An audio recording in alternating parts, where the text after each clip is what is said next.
The U.S. Supreme Court has agreed to hear a case on whether some children born in the U.S. have a constitutional right to citizenship. On his first day in office in January, President Donald Trump signed an order to end birthright citizenship for those born to parents who are in the country illegally, but the move was blocked by multiple lower courts.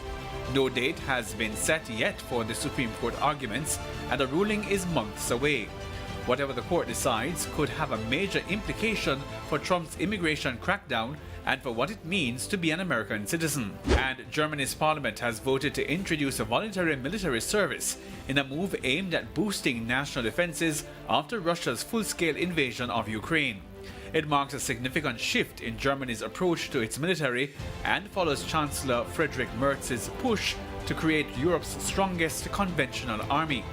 The change means that all 18-year-olds in Germany will be sent a questionnaire from January 2026 asking if they are interested and willing to join the armed forces.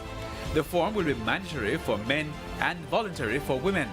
Students at schools across Germany have said they will join strikes in as many as 90 cities on Friday to protest against the move.